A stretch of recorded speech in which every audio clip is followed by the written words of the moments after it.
Szeretném azt hinni, hogy coachként zen buddhává alakulunk át, és mindent tökre jól tudunk, de hogy szerintem nem így van, és nagyon sok esetben elveszünk benne, vagy beakadunk, vagy nem látjuk a fától az erdőt. Mi is emberből vagyunk. És akkor ilyenkor el tudni menni egy olyan szakmai körbe, ahol el tudom mondani, hogy mi van, mi a bajom, mi nem megy, és ez legyen valid, érjen ilyet mondani, és kezdjük el szétszedni, vajon mitől nem, mi van mögötte, tötörötöröm, és akkor már is elkezd lebontódni. Szia! Ez itt a Böberőtér, podcast önismeretről, coachingról. Én Csabai Paska Böbe vagyok, coach és szupervízor. Mai vendégemmel a coach szupervízor képzésnek köszönhetően ismerkedtem meg. A neve már korábban sem volt ismeretlen számomra, de a közvetlenebb kapcsolódást a közös képzésünknek köszönhetem. Amivel azonnal levett a lábamról, az a határozott, magabiztos fellépése, a nyitott kíváncsisága, vélemény megosztása, mert az van neki mindenről is, és a lehengerlő, olykor provokatív, de neki ez is piszkosul jól áll humora. És akkor a szakmai profizmusáról még nem is beszéltem. A stúdióban Csetneki Csaba, profi szinten akkreditált coach, minősített team coach, üzleti edző és tréner. 2018 és 2020 között az ICF magyar tagozatának elnöke, később elnökségi, ma pedig tanácsadó testületi tag. 2023-ban Budapest top 10 business coachának egyike, és az egyik legmagával ragadóbb stílusú ember, akit ismerek. Csaba, nagy szeretettel köszöntelek itt a Böberőtérben. Nagyon szépen köszönöm ezt a bemutatást, köszönöm. Én köszönöm, hogy itt vagy, és mielőtt rákanyarodnánk a témára, mesélj egy kicsit nekem arról, hogy hogyan lettél te versenytáncosból profi coach. Versenytáncban jöttem magammal szembe, nem csak a tánc kapcsán, hanem annak kapcsán, hogy versenyezni kell, ugye ez tök jó, hogy táncolni, az marha jó, de hogy egyébként pedig a versenyeken teljesíteni kell, tök más az atmoszférája, és egy berlini ismerősünk keresett meg egyszer, hogy ő ezt a sportcoachingot tanulja, akkoriban még hozzá gondoltam, hogy tök jó mi az. Nem hallottam én még erről akkor, és hogy neki kéne igazából ehhez alany, ő szeretne rajtunk gyakorolni. Hát nagyon bírtuk ezt az illetőt, ő egyébként egy félig magyar lánynő, akkor még lány volt, most már nő, azért azóta sok vízre folyt a Dunán, és jó, vágjunk bele, és fogalmunk nem volt, hogy mibe vágunk bele. És marha izgalmas volt, egy csomó mindent így körbejártunk, körbe gondoltunk, és akkor már évek óta táncoltam, de eszembe nem jutott ilyeneken elgondolkodni. Tehát, hogy körbejártuk a kontextusát, most mi el tudom mondani ilyen szakszavakkal, hogy ilyen kontextusba helyeztük, hogy mi mit akarunk ettől, hol vagyunk ebbe, hogy készülünk, mi megy, mi nem megy. És hogy ez egy ilyen 1-2 órás beszélgetés volt, ami ilyen, amikor ilyen 4 kézláb mész haza utána, hogy Jézus úristen, hát én nem is gondoltam, hát ugye miről szól, táncikálunk, tök jó. És akkor elkezdtünk ezen így gondolkodni, dolgozni, és volt vele még egy alkalmunk, az is egy nagyon vicces alkalom volt, lementünk egy táncterembe, és ott elkezdett így dolgozni így a fejünkkel gyakorlatilag. Megint el tudom most már mondani, hogy azt csinálta, hogy pozitív jövőkép, pozitív imagináció, és akkor ezt hogyan rakjuk be a táncunkba. És ez marha jó élmény volt, ez egy ilyen 1 órás gyakorlás volt. Másnap volt egy versenyünk, ahol ilyen 2 kategóriával jobbat sikerült hoznunk, és ott így álltunk utána, hogy most mi történt így gyakorlatilag. Tehát ott jöttem rá, vagy esetleg, hogy van ennek értelme, nem is, hogy értelme van, hanem marha fontos dolgokat szólítottunk meg, és akkor elkezdtünk ezzel komolyabban foglalkozni, tehát tudatosan ilyen alkalmakat beépíteni. Kerestünk és találtunk olyan tánctanárt, aki ebben a szellemiségben működött, és akkor azt így el szoktam mindig mondani, hogy én 2-szer voltam Európa-bajnok, nem azért, mert én voltam a legjobb táncos, vagy mi voltunk a legjobb táncos párként, hanem mi voltunk a legjobban ott fejben. Erről mesélsz egy kicsit többet, hogy te mit értesz ez alatt? Nagyon sokat edzünk, amikor táncolunk, nagyon sokat csináljuk a dolgunkat, mert ez a üzletre is lehet teljesen, vagy bármi magánéletre is lehet fordítani. Csináljuk a dolgunkat, ugye azért szerettük csinálni, mert szeretjük csinálni. Az edzésen azon dolgozunk, hogy jobbak legyünk, kidolgozzuk, megtanuljuk, beletegyük a testünkbe, megjegyezzük, stb. És nagyon más mindsetet kínál az meg, amikor ott vagyok a versenyen, és ott már nem edzem, ott elő kell adnom. De úgy kell előadnom, hogy ráadásul ott van a többi páros, akik lehet, hogy útban vannak éppen, vagy nem azt csinálják, vagy nem tudom úgy csinálni, mint ahogy. A táncterem biztonságos közegéből kiléptünk. A táncparketteknek van egy megszabott mérete, ez a 2:3 oldalakon, és akkor van, hogy bekerülünk egy olyanra, ahol 1:4, tehát egy szalagon kell táncolni gyakorlatilag, ott nem fér el a koreográfia. Ugye ezt szó szerint értendő, több ezer órát gyakoroltunk ezen, hogy az úgy menjen tök jól. Hát és akkor jön, hogy improvizálni kell. Mindent fel kell rúgni, mert nem úgy működik, de a minőséget meghozni kell. És akkor ez egy ilyen nagyon-nagyon más mindsetet kínál meg, és minket erre készítettek föl. És nagyon sokat dolgoztunk úgy, hogy azon kívül, hogy egy 1 órás, 2 órás táncedzés az eleve mindenkinek komfortzónán kívül van, meg kb. Belehalsz, olyan fáradt vagy. De akkor jött, hogy más útban van valaki, megtanítottak minket ezekkel mit kezdeni. Megtanítottak arra, hogy bármi történik, akkor tudjuk hozni a maximumot. A megtanítottak az itt a coachingban, vagy a sportban egy kicsit azért máshogy néz ki szerintem. És akkor az volt, hogy az első Európa-bajnokságunkon 40 fok volt a teremben, nem volt légkondi, csúszott a parkett, mint az istennyila, mint a jégpályán kellett táncolni körülbelül.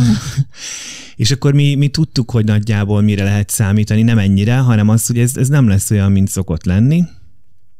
És akkor mentünk azzal, hogy mindegy, mi van, mi itt most kihozzuk a legtöbbet magunkból. És akkor utólag is azt kaptuk vissza, hogy mi voltunk az egyetlen pár, aki nem esett szét. Lehet, hogy nem mi voltunk a legjobbak, jó? De mi nem estünk szét, az egyébként már elég ahhoz, hogy nyerjünk egy versenyt. Igen. Vagy amikor kimentünk a második Európa-bajnokságunk, az meg Blackpoolban volt, ez mint a Mekka bárkinek is, tehát ez a non plus ultra. Csomó tanárunk soha nem jutott el Blackpoolba versenyezni. És akkor a Blackpoolban egy hatalmas placon kell táncolni, ami kb. 3-4-szer akkora, mint amiken általában versenyzünk és gyakorlunk, és ott az emberek elvesznek. Ugye, mert hogy ez annyira nagy a tér. Mi meg ugye tudtuk, hogy hát belül kell táncolni, ekkora tér van, nem lehet betáncolni, ez nem így működik, használjuk belőle annyit, ami nekünk működik, és akkor az marha nagy élmény volt egyébként ott másodszorra nyerni, hogy másodszorra is Európa-bajnokká válni. Ott is az volt, hogy mi bírtuk venni az akadályt, mások nem. És tök érdekes, mert ahogy így elkezdtél arról beszélni, hogy mennyire más, amikor egy versenyen táncol valaki, meg amikor gyakorolsz, így hallottam magamban, hogy tehát ugyanaz a koreográfia, hát mit kell ott másként csinálni, és ahogy így elkezdted mondani, hogy de a körülmények, de a színpad, de ott a másik pár, hát az valamilyen számomra ilyen iszonyú bizonytalan helyzetnek tűnik, hogy arra nem értsd jól, de bizonyos értelemben arra nem tudsz előre felkészülni. Mindenre nem lehet, mert minden változót nem ismersz. De ugye megtanulni azt, hogy tudjak menni azzal, hogy van valami fura, van valami változó, nem tudom kiküszöbölni a bizonytalanságot, de be tudom építeni munkámba, hogy tudjak vele majd kezdeni valamit. Ez nagyjából egyébként a bizonytalanság tűrése, meg hát ki kell rá dolgozni stratégiákat. Nekem az volt a stratégiám például, hogy ha megérkeztünk, akkor nekem kellett 5 perc dühöngés. Azzal, amikor így fölmértem, hogy ez nem akkora, nem olyan méretű, nem úgy néz ki, marha hideg van, hótmeleg van, mit tudom én, és ugye engedjem meg magamnak, hogy oké, ez most nem az, mint szokott lenni, ugye változási görbén az ellenállást engedjem meg magamnak. A táncpárom nagyon jól megtanulta, hogyan kell ezt kihozni belőlem minél gyorsabban, akkor elmúlt, és amikor lenyugodtam, akkor mindig megkérdezte aranyosan, hogy lenyugodtál már? Mondtam, hogy nagyjából. Jó, akkor még dühöngj egy kicsit. És akkor tényleg lenyugodtam, akkor mondta, hogy jó, akkor most rakjuk össze, hogyan oldjuk ezt meg. És akkor elkezdtük átvariálni a koreográfiát, hogy beférjen, stb.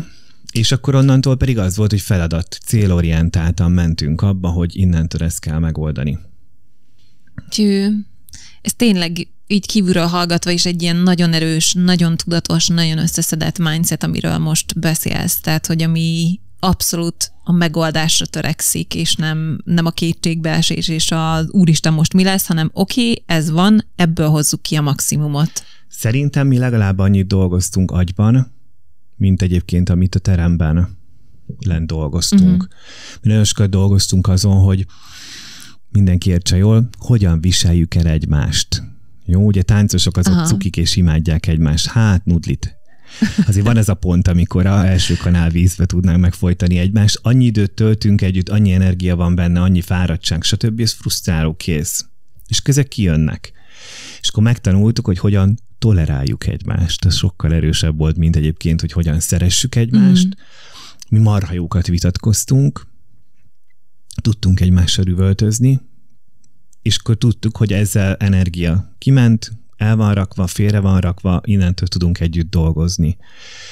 Ez egy nagyon vicces időszak volt, én akkor még a Malévnél dolgoztam, légutas kísértő voltam, és akkor ott hamarabb volt, hogy a táncpárom beírta már a naptárba a műsoromat, mint hogy én elolvastam volna, mert én éppen úton voltam valahol. Vagy hogyha elkeltem tartalékból, és el kellett mennem hirtelen New Yorkba, vagy be kellett ugrani valaki helyett, akkor jött ez, hogy fölhívtam, hogy figyelj, elmehetek New Yorkba?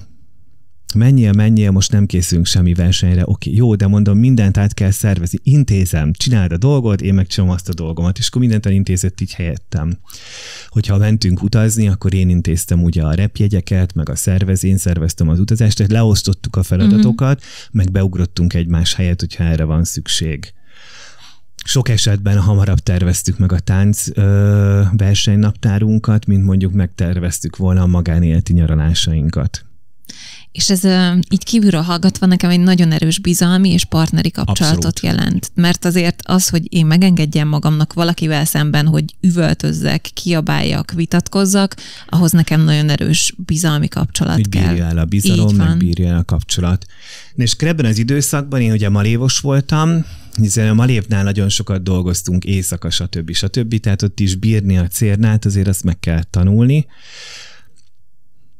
Én nem titkolom, én nem voltam mindig kedves. Én nem vagyok azért. Most már nagyon sokat dolgoztam ezen, és remélem néha meg tudom téveszteni az embereket ezzel, de hogy régebben én sokkal nem tudom, arrogánsabb voltam, vagy hirtelenebb.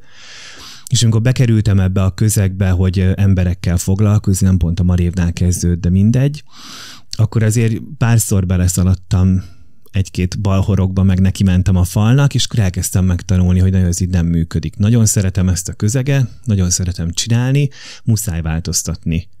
És akkor úgy nagyon jól megtanultam, hogy kibírjam az éjszakákat, elbírjam viselni a kollégákat, nekik együtt kell dolgozni, meg ha baj van, akkor egymásra vagyunk utalva.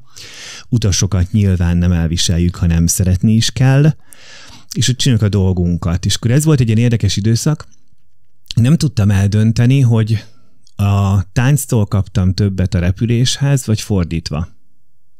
Jó, most már tudom megint szakszóval, hogy transferábilis tudásokról beszélünk itt, de hogy gyakorlatilag abban az időszakban így tök érdekesen simultak ki ezek a dolgok, és akkor volt ekkortájt egy harmadik lábam is, az pedig egy fejvadászcégnél dolgoztam az Amrop Coleman és Youngnál. Mondjuk nem csoda, hogy kiválasztás. 2 bajnokságot nyertetek, tehát 3 lábbal azért táncolni. Hát meg a tánchoz kell a pénz. Hát inkább az a harmadik láb, jó, hogy az anyagi részét előteremteni. És akkor pedig ugye felsőző kiválasztással foglalkoztunk, ott tanultam meg a vállalati nyelvet, a pozíciókat, a szervezeti felépítéseket, rengeteget tanultam ott, és rengeteget kaptam ettől. És ez a 3 dolog ilyen tök érdekesen egészítette ki magát. Nem. Egészített ki egymást, ezt úgy kell mondani, ugye? Jó, igen, úgy kell mondani, kiegészítették egymást. És ott például volt egy kolléganőm, Holla Indra Katalin, aki az első mentoromnak tekintek, és ő mesélt így a business coachingról, a sportoldalról, nekem ez így már ismerős volt, meg foglalkoztunk más sportolókkal, más táncosokkal, magunkkal, de az üzleti oldalon nem. És akkor marha sokat beszélgettünk erről így a munka kapcsán, meg ugye a kiválasztási folyamatokban is az értőfigyelem és társai, azok nagyon jól jönnek. Én az értőfigyelmet a Malévnál tanultam meg, mint technikát.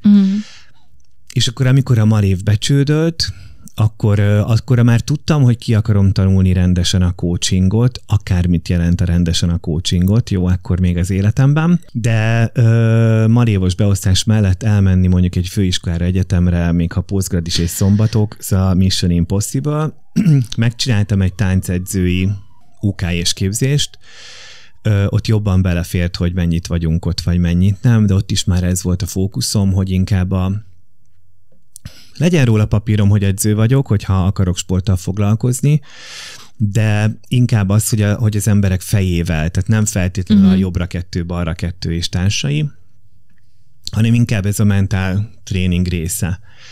Az mondjuk azért ez nem adta meg ezt a tudást, vagy nem voltam komfortos azzal, hogy most előrébb lettem volna hozzá. És akkor, amikor a Malév csődbe ment, akkor az volt az első, hogy a francba a londoni jegyet buktuk, akkor most új jegyet kell venni, mert random versenyünk lesz mindjárt. A második meg az volt, hogy oké, hol lehet a business coachingot kitanulni. És akkor nagyon-nagyon-nagyon hálás vagyok. Ugye ekkor az ICF-nek volt egy programja, ami a Malévnak a dolgozói, és akkor pont bent ültem a fejvadászcégnél, kávészünetben a Facebookot, tudtak, csak a kávészünetben böngésztük a Facebookot. Mikor máskor? Ennyi. És akkor feljött a volt Malév HR igazgatója, posztolta, hogy van ez a kezdeményezés az ICF-től, akkor bejelentkeztem, és akkor összekötöttek engem Lerf Andival, ő lett a coachom, és mondtam az Andinak, hogy én azt hiszem, én jól vagyok azzal, hogy a Malév csődbe ment, bár nagyon sajnálom, és megváltozott az életem, és még a mai napig azt mondom, hogy életem munkahelye volt a Malév, de hogy van nekem másik lábam, vannak terveim, tehát a tovább lépésben olyan szinten van szükségem segítségre, hogy hol kell business coachingot tanulni. Semmit nem tudtam róla. Jó, kerestem itt-ott, de hogy inkább egy ilyen kavalkád jött le a Google-ről, és akkor az Andival tettük így helyre, hogy miért akarom ezt, hogyan, mennyi, hogy férek rá, stb. És akkor így kötöttem ki a BKF-nek a coach képzésében. Ez egy posztgraduális képzés. Szombatonként, ugye én akkor dolgoztam fejvadászcégnél főállásban Malév után, és akkor szombatonként suli. És akkor ez 1,5 év, és ez iszonyatosan érdekes volt, hogy addigra megy. Azt hittem, hogy sok mindent megdolgoztam a tánccal kapcsolatban is. Hát de a képzés alatt rájöttem, hogy dehogy is, azért itt még van mit, bőven ilyen van ez. Mit. És pont a képzés alatt egyébként volt egy térbalhém így a táncban, nem voltam bemelegítve rendesen, és csináltam egy porcelválás magamnak, tehát teljesen önállóan megmozdultam, és recsent, és ez nem biztos, hogy jó. De még csak az, hogy elestem, vagy baleset, vagy semmi. És akkor abban például, hogy maga a képzés során ugye volt ez, hogy térdmerevítővel jártam be az órára, ugye akkor 2,5 hónapot kellett kihagynunk, és ott is például maga a képzés alatt, hogy visszajöjjek, akkoriban volt nagyon sok workshopunk Sós Judittal. És akkor a Juditot egyszer így megkértem, hogy kicsit beszélgetnél velem, léci. És akkor szegényt ott tartottam 1-2 órán keresztül a képzés után, de hogy az például ilyen tök nagy áttörés volt, hogy akkor így nagyon helyre tudtam tenni, hogy mit gondolok erről az egészről, hogy gondolkodom erről az egészről, meg hogy hogyan tudok visszajönni a sportba, tehát a sérülés után. És hogy tök izgalmas volt azt megtapasztalni, hogy voltam bőven kócsolva a képzés alatt, meg gyakoroltunk, meg csináltuk, meg stb. És hogy ezek itt több oldalról hogyan rakódnak össze, vagy hogyan egészítik ki egymást. És akkor nagyjából volt egy ilyen fogadalmam, hogyha megszerzem az oklevelet a coachingból, tehát befejeztem ezt a 1,5 éves képzést, akkor én utána bele kell, hogy ebbe vágjak. Nagyon sokat gyakoroltam már a képzés mellett, ugye sportból már hoztam, már sokkal egyszerűbb dolgom volt. Fejvadászcéges múltam miatt én soha nem féltem üzleti emberekkel vagy vezetőkkel tárgyalni és beszélni erről, és addigra nagyjából látszódott, hogy el fog indulni ez a szekér valamerre, de ezt tolni kell. Ha nem tudom, akkor nem indul el. És akkor, amikor megszereztem a diplomátot a BKF-en, akkor mondtam föl a fejvadászcégnél. Egyébként ez egy 9 éves munkakapcsolat volt, és rengeteg mindent jártunk így, meg így. Ez egy nagyon pici cég, volumenében nem, de létszámában igen, meg nagyon sokan ott dolgoztunk nagyon régóta. Életem legszebb elválása volt egyébként így ővelük, és tényleg a mai napig tök hálás vagyok mindenért, amit ott tanultam. És akkor jött ez az időszak, hogy akkor innentől már nekiállni. Tréningeket csináltam, nyilván az elején nem annyira sokat még, kerestem az utamat, kerestem a helyemet, és akkor így persze figyeltem, hogy mi az, ami működik, meg mi az, ami nem. Azt hittem, hogy a sport az sokkal erősebb vonal lesz az életemben, a sportcoaching része. Aha. Nem. Most úgy tekintek rá, hogy bármilyen sportcoaching folyamat, ez egy ajándék az élettől, és imádom, De sokkal hamarabb indult el a bizniszlába ennek az egésznek, és akkor mentem azzal, hogy mi az, ami működik, mire van egyrészt igény, meg mi az, ami nekem jól megy. És mi az, ami neked jól megy? Vagy amiről akkor azt gondoltad, hogy jól megy? Azt hamar észrevettem, hogy a sportból ez a közvetlenség, meg a teljesítmény. Tehát, hogy csináljuk. Ne szarakodjunk, csináljuk. Ha már időt töltünk vele, fizetünk érte, akkor csináljuk, hozzuk ki ebből. Nagyon kedves tánctanárunknak volt a mondása, hogy ez egy szép próbálkozás volt. Megpróbáljuk rendesen is? És akkor tudta, hogy oké, és akkor csináljunk rendesen. A rendesen az volt, hogy összeszedve, végig gondolva, belerakva azt a tudást, azt a tapasztalatot, és én ezt nagyon szeretem, és a mai napig úgy vagyok egyébként, hogy ugye sportból jön a coaching. A sportban az edzőnek az a dolga, hogy vegye rá a sportolóját, hogy megy ez jobban is. Csináljuk akkor meg újra. Fusd le ezt a kört újra. Oké, megugrottad tök mindegy mennyit nem tudom, 3 métert. Fogalmam nincs, mekkorákat ugranak az emberek. Megugrottad mondjuk a 3 métert, próbáljuk meg azt a 3-5-öt. Ezeket a lélektani határokat, edzésplafonokat áttörni és leküzdeni. Én ezt hozom ide is. Beszéljünk arról, ami van, beszéljünk arról, ami lehet, hogy ott van, vagy látom, vagy hiszem, vagy félek tőle, vagy mit tudom én. Ugye beszéljünk mind a 3 szinten, a kimondottal, a ki nem mondottal, meg amit el akarunk hallgatni. Mindegy, hogy más vagy magunk elől. Mert hogy ekkor tudjuk ezeket a mentális gátakat egyrészt átlépni, meg akkor tudjuk azt mondani, hogy oké, most már értem, miről van szó, próbáljuk meg máshogyan. Értem, hogy miről beszélek, az értem az így fejben, meg lélekben egyszerre. Értem és átérzem. Aha. Innentől az enyém, innentől változtathatok rajta. Ugye ezt nagyon hozom szerintem bele. Én nagyon közvetlennek tartom magam, meg nagyon-nagyon nagy szájúnak, a szó minden értelmében, de hogy ugyanez nekem tök oké, ha így beszélnek velem, vagy így működünk. Tehát és nagyon sokszor azt kapom vissza, hogy ilyen feloldozó. Mindent lehet. Itt ülünk, itt beszélgetünk, ebbe minden belefér, és akkor nézzük meg, hogy utána mit viszünk át a gyakorlatba. Amit még nagyon sokat hozok a coachingba, és aminek megint nagyon hálás, amiért nagyon hálás vagyok, az azt én annak idején mérnöknek tanultam.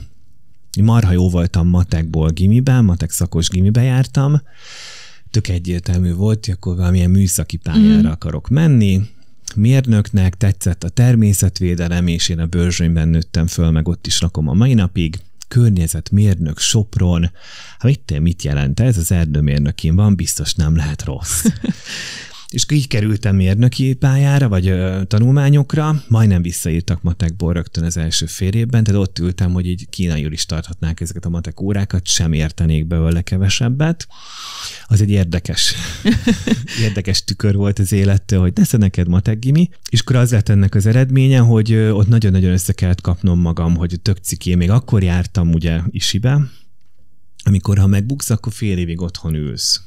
De ez tök ciki. Olyat én nem csinálhatok. Én, aki mindig tök jó tanuló voltam, nem bukhatok meg, és akkor összekaptam magam.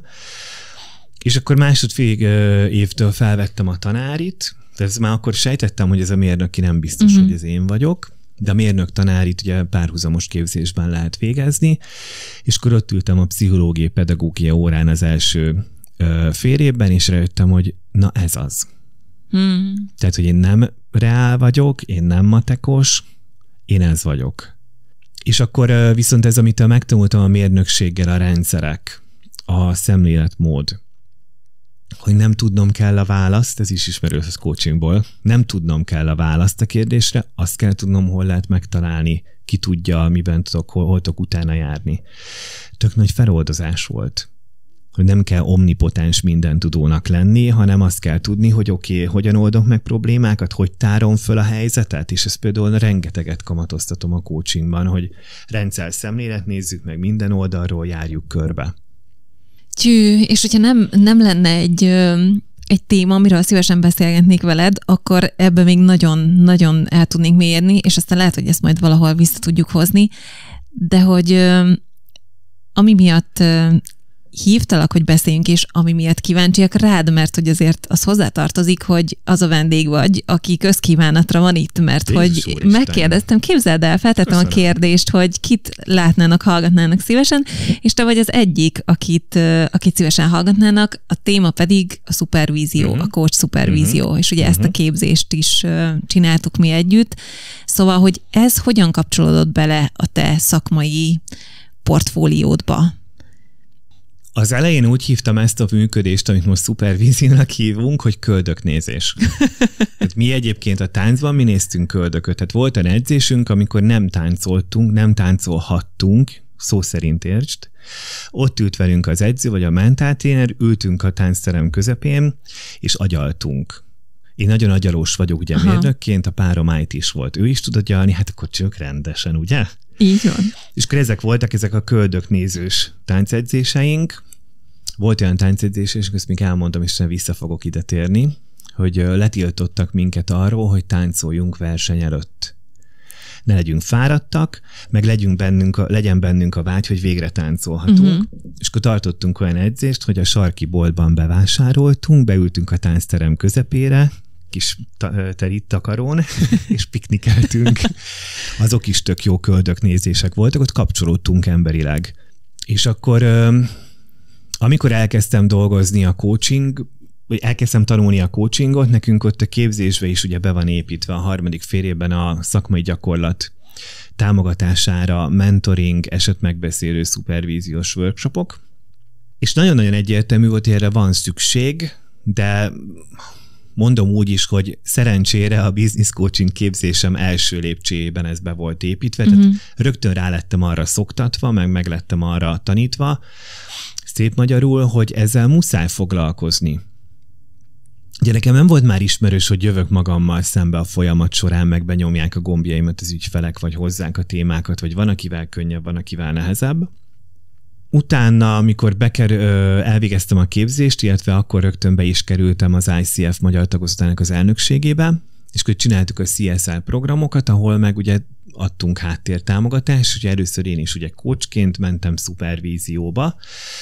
Így hozott össze az élet Barnóczky Anna Márival, aki nem igaz egyébként, mert a képzésen ő oktatott már nekünk, de utána nála az ő szupervíziós mentoring csoportjába jártam, Van der Meer Gabival egyetemben, mi ott lettünk országos jó cimborák, és hogy nagyon sokat dolgoztunk azon, hogy mi a saját félelmeink, ugye coachingban, jaj, nem merek hozzászólni, jaj, én még kis kezdő vagyok, izé, és hogy hogyan tudok ezzel dolgozni, és többek között ennek volt köszönhető, hogy én nagyon hamar megszereztem a PCC-t.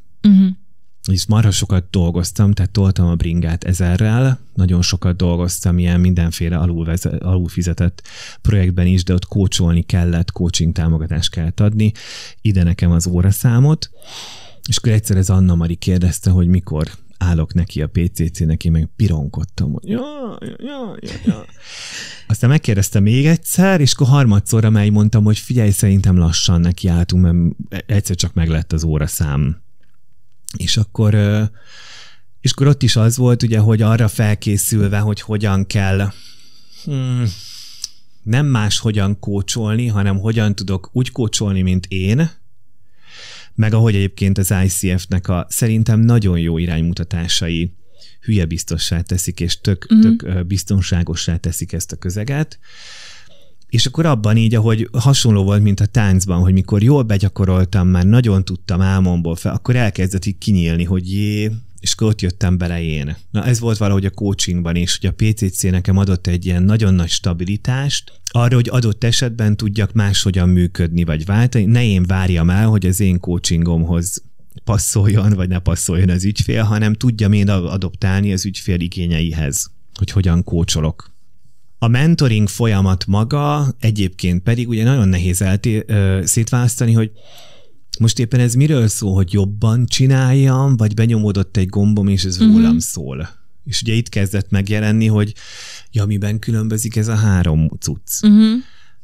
És akkor, hogy egy ilyen piramisban, ha elképzeljük, akkor legfölül van, ami talán így a felszín, mondjuk, vagy leginkább a felszín, ez az esetmegbeszélés. Jaj, én nem dolgoztam még IT-ssal, az IT-ssal hogy kell beszélni. Jaj, ha mondja majd az agilis szakzsargont, tök nehéz kimondani, akkor utána én ezt nem értem, akkor mit kezdek vele? Jó, akkor meg kell tanulgatni, meg stb. Szóval, hogy ezek ilyen, oldjuk meg. Alatta van a következő szint a piramisban, azt a mentoring, hogy hogyan tudom jobban, hogyan tudom máshogy, milyen eszközöm van hozzá.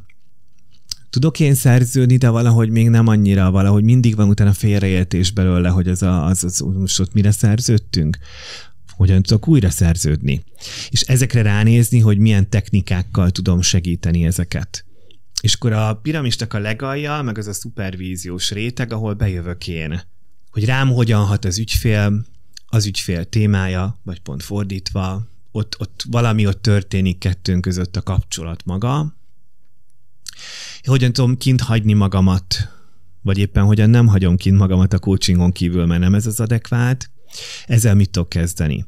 És akkor ahogy így mentünk ebbe bele egyre jobban, nem mondom, hogy mindig láttam, megértettem a mintázataimat, jó? Tehát volt olyan, ami így, ezt nem értem, még mindig nem értem meg, most már értem én, de hogy mondja meg valaki, legyen szíves, mert hogy mi van. Ugye jönnek a vakfoltok. És akkor az ellenállásaink is vannak, persze. Hát milyen, ez nem jó érzés, mikor azt mondják, hogy figyelj, ezt még mindig nem jól csinálod itt. Én nem jól csinálok valamit, hát ez egy de hogy hát ja. És akkor ezzel egy időben volt egyébként, hogy visszahívtak a BKF-re oktatónak, először óraadó voltam, és ott is ugye a harmadik fél évben ugyanúgy van ez, hogy szupervízió, esetmegbeszélés, mentoring, és szerintem az egyik fél évben véletlenül csöppentem be egy ilyen workshopra, és akkor így rájöttem, hogy ez nekem nagyon tetszik.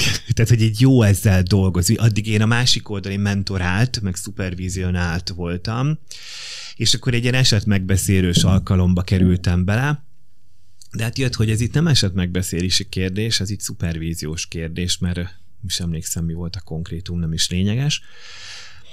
És akkor elkezdtem arra így jobban ránézni, hogyha van egy ilyen szakmai elakadás vagy kérdés, akkor ezt be tudom-e vizsgálni, hogy hol van vele dolgom.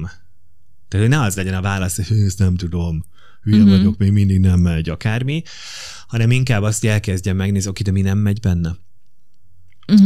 Nincs hozzá eszközöm, nincsen hozzá technikám, nem dolgoztam még ilyen ügyféllel. Ez lehet, hogy kulturális különbség, nem dolgoztam még arabbal, kínaival, mit tudom én. Nézzünk rá erre, vagy az jön be, hogy eddig ez már működött, de most mintha itt mélyebb szintek jönnének, és nem tudom megszólítani, vagy hogy nem tudom jól megszólítani az ügyfélnek a személyiségét.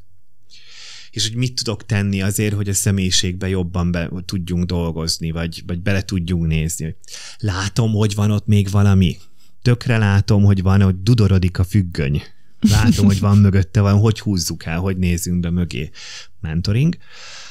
Vagy pedig, hogy van ez a típusú ügyfél, mit tudom én, 3 fülű, 8 karú ügyfél, nem tudok vele mit kezdeni. De hogy valami nem stöv, valamit úgy nyom rajtam, vagy valami úgy, vagy rühellem az ügyfelet. Behozza azt a témát, mondjuk a gyász témát, amivel nekem is dolgom van.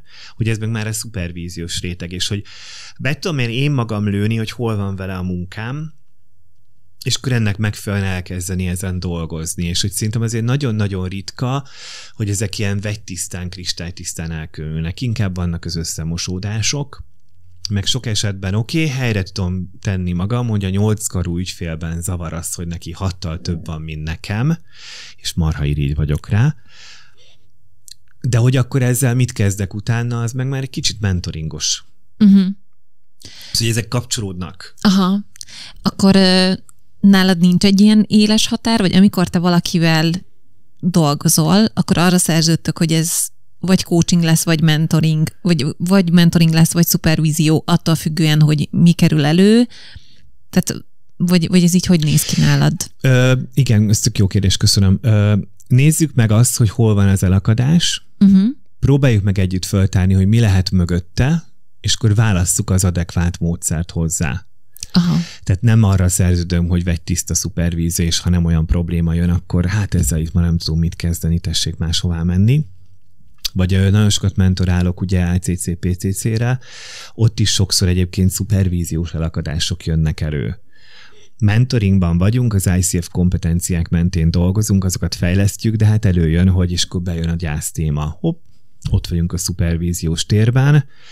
Mondhatom, hogy ezzel mind nem dolgozunk, hát tök jó, hogy a mentorod vagyok, de hát ezt majd valahol old már meg, máshol légy szíves. Ezért volt igényem egyébként, hogy tanuljuk is ki.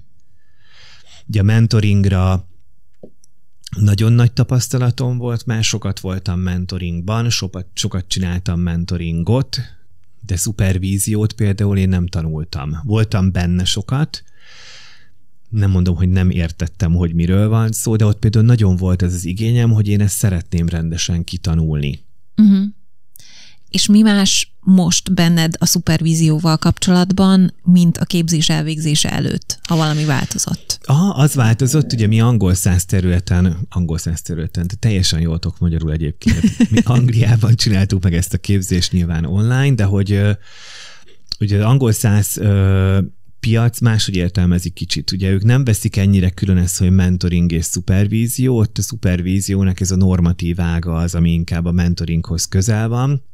Tök érdekes volt erre ránézni, hogy ja, tényleg ez így máshogy is működik, meg ugye ott sokan voltak, akik nem úgy jönnek coaching oldalról, mint mi, hogy kitanultuk a coachingot, coachinggal foglalkozunk, hanem mondjuk szociális szférában dolgozik, és nekik ott kötelező szupervízióba járni, de az nem coaching szupervízió, és akkor abból ők hoztak egy csomó olyan érdekes dolgot, hogy így, oké, ez is sokkal komplexebb, mint amit mondjuk gondoltam róla.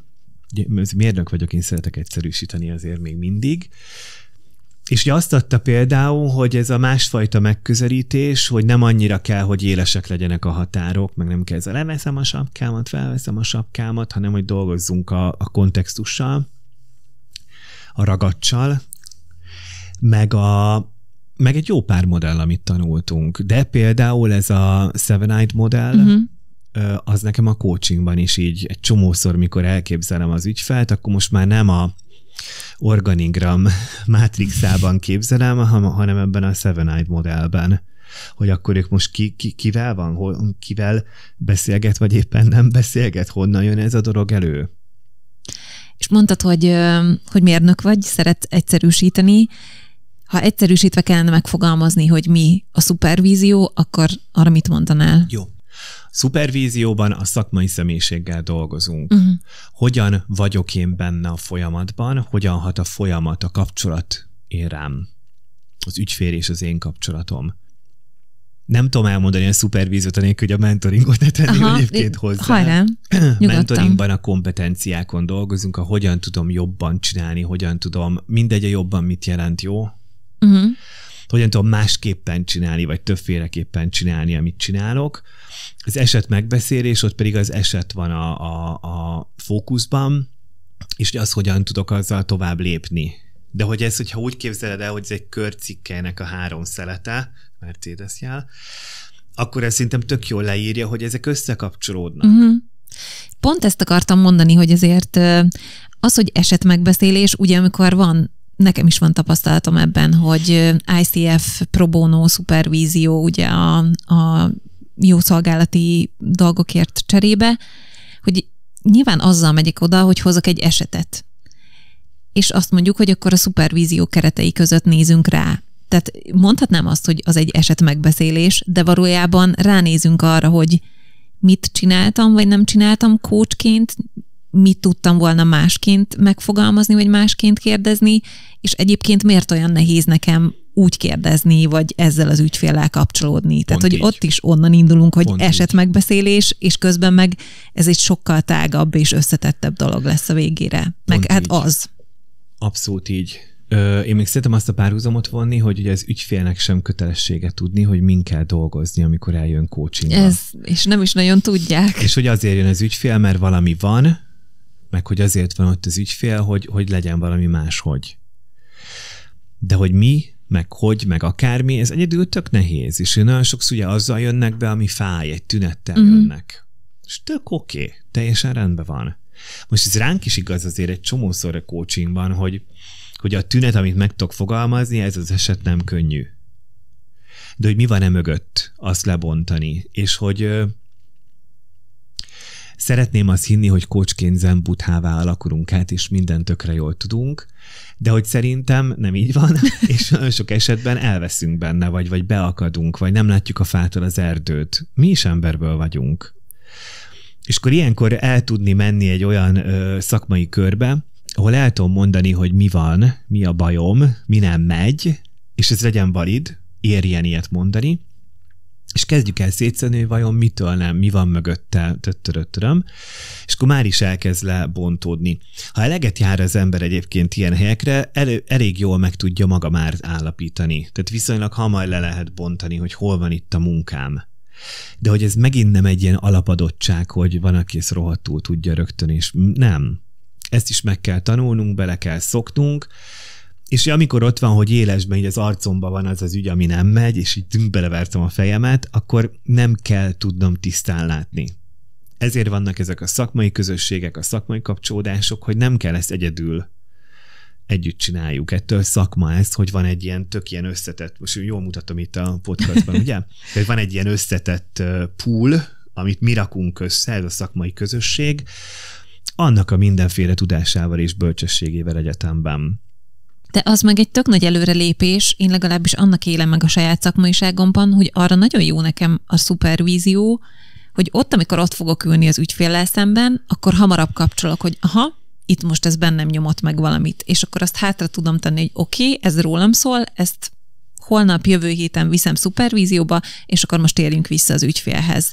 Mert hogy valahogy nekem ezt a fajta tudatosságot növeli az, hogy megyek és foglalkozok ezzel, és rendszeresen valaki segítségével is ránézek saját magamra, és nem csak a saját tudásomban, meg tapasztalatomban pörgök, mert az bizonyos szempontból limitált. Ezért fotózta be az agyam a Seven Eyed modellt, pontosan, és ez szerintem tényleg tök jó helyre tudja tenni, meg az még nekem amit nagyon fontos abban, amit mondtál, hogy szerintem tök fontos többféle emberhez járni. Tehát, hogy nem mindig ugyanoda, nem mindig szupervízióba, esetleg teljesen mindegy, nem mindig ugyanhoz az emberhez megyek vissza, hanem hogy ebből vagy váltogatom, vagy egyszerre több. Aha. Mert hogy ez megint ugye a nézőpontokat színesíti, szélesíti, meg ugye van az a jelenség, mikor ma annyira értjük egymás szavát, hogy igazából mégsem. Vagy amikor eléred azt a komfortzónát valakivel, amikor már az akadálya a folyamatnak, vagy az limitálja le azt, hogy mi lehet ebből, hogy egyszerűen vagytok olyan kontextusban, vagy nexusban, hogy az már nem elég, csak angolul jut eszembe a szó challenging, tehát hogy már nem hozza nem azt a fajta kihívást, igen, ami segíthetne egy szinten feljebb lépni, vagy tovább. Az ugyanaz, mint a sportban, hogyha ugyanazon a parketten mindig ugyanazon gyakorolsz, baromi sok mindent lehet megtanulni és gyakorolni, de ahhoz szoksz hozzá, ez az edzésplafon vagy üvegplafon az üzleti szférában. És ez ki tud alakulni ebben az önmagunkon való munkában is. És akkor ott meg ilyen fontos, hogy legyen ez felfrissítve, megjöjjön be ebből más-más nézőpont. És milyen gyakran érdemes szerinted szupervízióba menni? Ha van ennek egyáltalán ilyen gyakorisága, vagy ez teljesen eseti? Nem hiszem, hogy van rá aranyszabály, vagy ökölszabály. Hogyha valami nem stimmel, jó, van egy olyan ügyfél, van egy olyan ügy, van egy olyan téma, ami tehát benyomódik valami, és ott van a homok a gépezetben, akkor szerintem érdemes gyorsan elkezdeni ezen gondolkodni, hogy vajon, és elmenni, és erről valakivel beszélni. Azt nem tudom, hogy kell-e rendszeres, vagy így meg lehet ezt állapítani. És talán egyébként a másik végletére ugorva abban is tudok hinni, hogy ha mindig kell járnom, és mindig meg kell valakivel beszélnem mindent is, az meg lehet a kontraindikált, amikor ugye a terepen úgyis egyedül vagyok ott. Én úgy szoktam járni, hogy ha van valamilyen témakör, vagy jön valami mintázat, és akkor vagy felismerem a mintázatot, hogy csak látom én is, hogy van valami, ezt vagy nem akarom látni, vagy egyszerűen nem látom. Tehát van valami jelenség szinten, akkor elmegyek vele, akkor viszem. Én mostanában, vagy amit most csinálok, az egyébként kicsit elmozdulva ettől terápia. Tehát egy pszichológushoz járni, és 6 éve kezdőtanyúval, anyukámmal, hogy nagyon beteg volt, és akkor tudtuk, hogy ennek nem lesz jó vége, közben dolgozni kell, tehát hogy működőképes legyek, ezért muszáj volt akkor így támogatást kérnem ebben.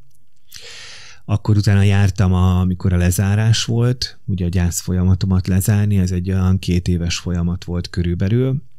Akkor utána például nem volt így igényem rá, akkor nagyon sokat jártam mentoringba, szupervízióba, most megint kihangosodott, hogy így most ez lehet, hogy egy kicsit így a klasszikus mentoring, szupervízió, coaching megközelítés most nem köszönöm, hanem talán most inkább az, hogy menjünk már egy kicsit mélyebbre, de hogy valahogy így megvannak ezek az áthallások, hogy ezt hol érkeztem, vagy valahova most megérkeztem, nem tudom hova, de hogy ebben megint inkább az volt, hogy most egy másfajta működéssel szemszögből nézzük meg.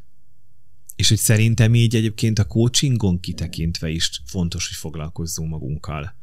Aminek például ugyanannyira van szupervízió és hozzáadott értéke.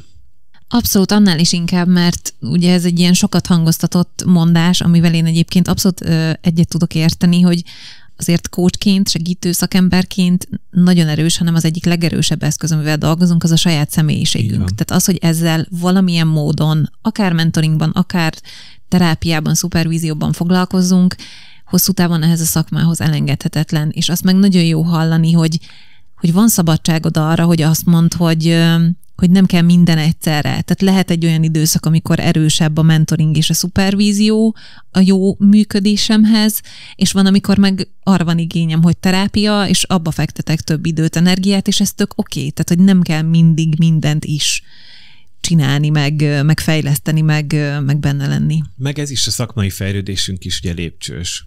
Tudod, most valamit megfejlődtünk, abba tök jók vagyunk, jön ugye a stagnálás, és nagyon fontos, hogy a stagnálás nem negatív szó, az a pihenést jelenti az idegrendszer számára, amikor beépülnek a dolgok, és megszilárdulnak az idegpályák, és azután tudok előrelépni.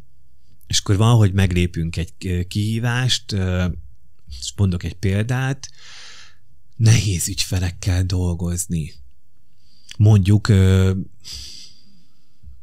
tök minden mit jelent a nehéz, legyen ennyi, nehéz ügyfelekkel dolgozni, és akkor megdolgozom magamban, hogy mi a nehézen a nehéz nekem, hogyan tudom technikailag ezt jobban csinálni, stb. Tök jó. Pipa. Hát akkor ennek a még nehezebbek hirtelen, akkor bekínálja az élet, és akkor lehet, hogy ez még nem, jó, egy újabb lépcső jött, ez nem volt elég. Vagy bejön az mondjuk, hogy akár mind nekem volt, hogy itt tolom a bringát, szerintem tök jól csinálom, amit csinálok, és bejön egy ilyen magánéleti vonal, hogy nem tudjuk, meddig fog tartani, azt tudjuk, hogy nehéz lesz ez a betegség, ez a halál téma, de közben dolgoznom kell, közben pénzt kell keresni. Nekem ott tökre hangos volt, hogy oké, jó lenne most nem csinálni semmit, és ezzel foglalkozni, de meddig fog tartani?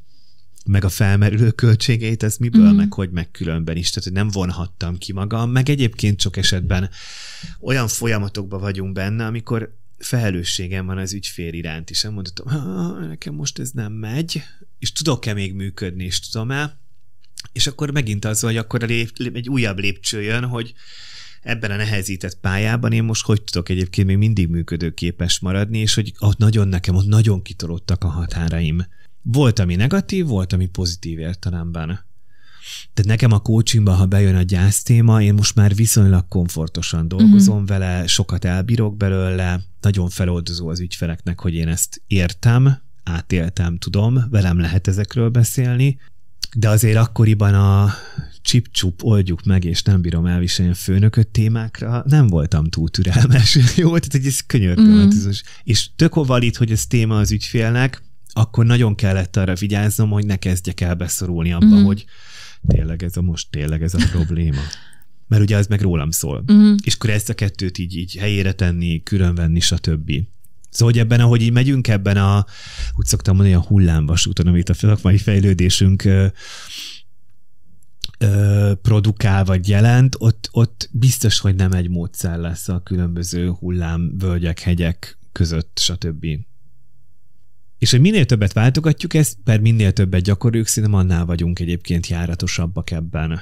Tehát, hogy ott van a párhuzam, ha én nem dolgozok magamon, hogy várom el, vagy kérem az ügyféltől, hogy te meg dolgozzál már magadon, add már le azt a nagyobb teljesítményt, reflektáljál már magadra, miközben én meg magam nem teszem ezt meg. Tehát ugye előállok-e indirekten vagy direkten, tök mindegy, de ezzel a példával, hogy csinálom azt, amiről szól ez az egész dolog, amit coachingnak hívunk. 2 kérdésem maradt még a végére. Az egyik, hogy azt már ugye említetted többször, hogy ez a 7-9 modell, ez nagyon sokat ad neked a szupervízióban. Van-e olyan, hogy kedvenc szupervíziós kérdés, vagy valami olyan kérdés, amit mondjuk, ha érzed, hogy ez szupervíziós téma, akkor mint egy bombát így ledobsz, és akkor az így valamit ott robbant az ügyfélben. Nem tudom, hogy van-e ilyen. 2 is van. Mind a 2-t, mikor megkaptam, akkor nem volt népszerű az illető a körömben, akitől megkaptam. Sőt, az egyiket nem is értettem először.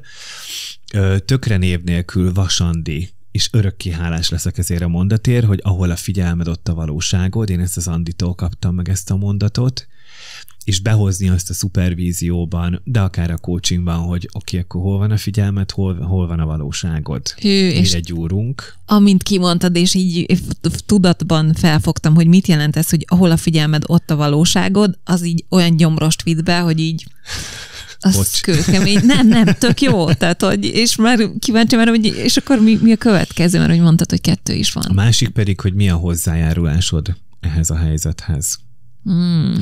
Jó, direkt mondom a másik 2-t, ami nem a hogy szól ez rólad. Az, hogy hol vagy te benne, az oké, de hogy effektíve még direktebben. Mi a hozzájárulásod ahhoz, hogy ez a szitu van? Igen, ez is nagyon erős. És egy csomó szitu, amiben benne vagyunk, hát de benne vagyunk, tehát onnantól csináljuk. Hoppá. Ja, és hogy ér nem csinálni, vagy ér máshogy csinálni. Ezek nagyon szépen kinyitják az ajtókat. És még egy kérdés, ami meg így az én kíváncsiságom, ha már így behoztad, hogy PCC és milyen hamar, akkor így itt ül bennem a kérdés, hogy és Csaba, mikor veselkedsz neki az MTC-nek? Már neki veselkedtem évekkel ezelőtt. Izzadom a vért egyfolytában, jövök magammal szembe, és akkor megvan, hogy miért akarok pszichológushoz menni, most, hogy miért mentem vissza a terápiába, hát megérkeztem valahová, és akkor ott van most dolgom. És tök izgalmas nekem az is, hogyha valaki így inspirációt érez arra, hogy már volt egy csomó helyen szupervízióban, de most veled dolgozna, akár mentoring, szupervízió, coaching, bármilyen keretek között, akkor van erre kapacitásod, és hogyha igen, akkor hol tudnak veled kapcsolódni? A honlapomat mindenki megtalálja, csetnekicsaba.versenycoach.hu. Nagyon-nagyon-nagyon szeretek kollégákkal dolgozni, amit meg tudok ígérni, hogy az nagyon munka lesz, tehát hogy én kidolgoztatom mindenkinek a belét is, mert ha már csökkentesen tudod. Mazoisták előnyben, azt mondod? Nem, mert azért nem szadizom az embereket, de hogy nagyon megdolgoztatni, az, és akkor ebből tanulsz a legtöbbet, hogyha én dolgozom magamon, ott a példa az ügyfél is fog magán dolgozni, akikkel dolgozom. És hát igen, ezt a tapasztalatot meg csak megerősíteni tudom, hogy az lesz igazán az enyém, amit én dolgoztam meg magamban, és nem az, amit a coach dolgozott helyettem. Én mentáltréningből ismerem ezt, vagy egy mentáltréner kollégától hallottam, hogy addig tudom elkísérni az ügyfelt, ameddig már én is elmentem.